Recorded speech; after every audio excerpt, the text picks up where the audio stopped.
Hello again, everyone. Edwin Renner back once again in this YouTube astrological segment. I'm going to be talking about Saturn square or opposition Chiron in the natal chart. Now, some of you may remember when I first started my YouTube astrology channel, I did a series on the aspects in the natal chart. They're a little bit concise.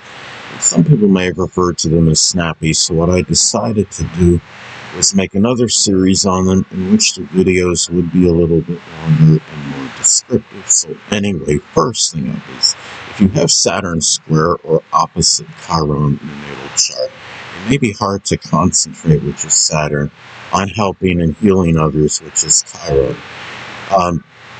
The thing is, let's say, if Chiron, is in Aries as an example, you may help and heal others by simply helping them getting some identity and helping them find their place in their world. It may be in matters connected with aggression, assertiveness, courage, initiative, ability to start or embark on projects and endeavors with little hesitation or procrastination, as some examples. And also those matters, as far as helping and healing others, may involve more industry and hard work, which is Saturn, than most people.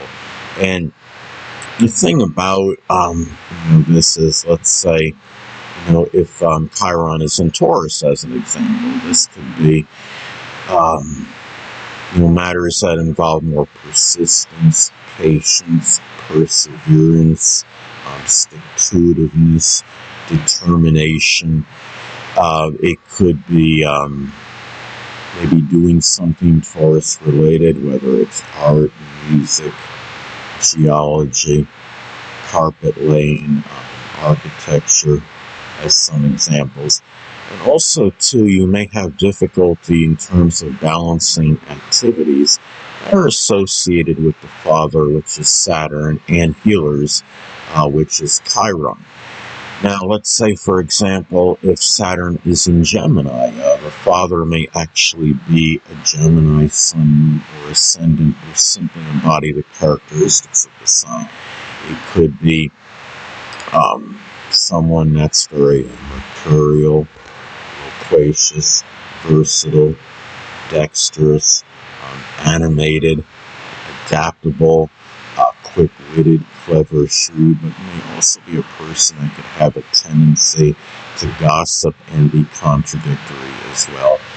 Now, also, too, Saturn square or opposite Chiron in the natal chart may also manifest in having more, it could be some sorrow, which is Saturn, in matters pertaining to emotional and physical related wounds than most people. And let's say, and of course, emotional and physical related wounds are connected with Chiron. If Chiron is in the zodiac sign Cancer, as an example, there may be physical related wounds connected with the chest, the breast, the stomach, or the ribs, and emotional wounds may be tied in with home, family related matters.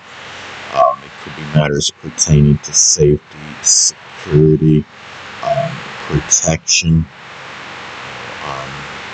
It could be unconditional, something associated with unconditional love, as some examples. And also, too, the father, older people and authority figures, which is Saturn, may not be overly beneficial in those matters as well, as far as emotional and physical related wounds and suffering, again, which is Chiron. Let's say if Chiron is in Virgo as an example, there may be emotional and physical related suffering that's associated. It could be with employment or some kind of health-related issue. If it's physical-related suffering, it may be more specifically tied in with the spleen, or the pancreas, or intestines, as some examples. Could also, another way that these aspects may manifest in the natal chart is that, physical wounds, which is Chiron, may have more of an adverse effect on matters pertaining to the career, business, social status, and responsibilities, which is Saturn, than most others. Now, if you have, say, if Chiron, is in Pisces as an example, there may be physical related issues connected with the feet, the toes, the pineal gland, the lymphatic or immune system. As an example. Also, too, you may have trouble showing consistency in discipline, which is Saturn, in dealing with the deepest wound, which is Chiron. Now, let's say if Chiron is in Aquarius as an example, that deepest wound may be tied in with fitting in with society or matters pertaining to friends, groups, clubs, organizations. Maybe it has something to do with expressing ingenuity or innovative ability. It could be doing things just with groups in general.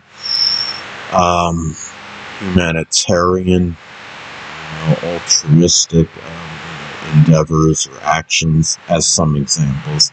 And also, too, these aspects may not be overly favorable for mentoring and teaching, which is Saturn. Others in astrology or something that involves healing, which is Chiron. It doesn't mean that there would be complete ineptitude or inability in those matters. It could simply mean that it's just a little bit harder to be able to do so, or maybe have the people that you want to teach actually be there to actually listen and comprehend what you're actually stating.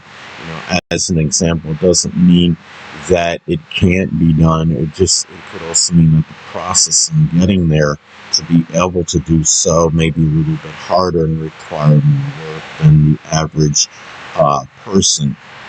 So, also, too, Saturn square or opposite Chiron in a natal chart may also manifest where it may not be overly auspicious in terms of teaching and mentoring, which is Chiron. Others in subjects associated with politics, architecture, the government, or math, which is Saturn. And again, it doesn't mean that it can't be done, but it can be more of like an arduous task trying to do this and getting to the point where you're able to do so. Now, let's say, Gemini is involved. It could be, done, maybe in a more, animated or vivacious manner when it is actually done. If Capricorn is involved, it could be, let's say if, it could be more seriousness that's associated with this, and more, very teachings may be done in a more traditional kind of manner. Also, too, Saturn-related people may not be advantageous in matters associated with depleted self-esteem, which is Chiron. Now, Saturn-related people covers a number of persons, whether it could be mentors, teachers, the father, older people, authority figures, people that are involved in management, as some examples. And if Chiron is in Taurus as an example, the depleted self-esteem may be tied in with monetary issues or problems with material items, possessions, resources, ability to be self-reliant, persistent, showing patience and perseverance in matters, as some examples. Now, also to keep in mind, again, if Chiron is retrograde, the suffering one may endure may be more internalized and suppressed, and there may be more emphasis on self-healing in contrast to Chiron direct. So,